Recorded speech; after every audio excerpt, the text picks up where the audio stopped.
Hello. Fatma. Good. It's been here. Wow, very good. بجوبة بوينت.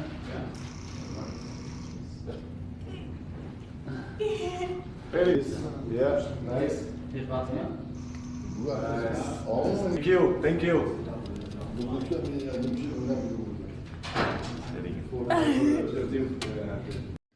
كريستيانو رونالدو يحقق حلم الرسامة الإيرانية فاطمة ويلتقي بها، وعلى الرغم من أنها تعاني من شلل بنسبة 85%، لكنها تقوم برسم لوحاتها بقدميها بدقة عالية.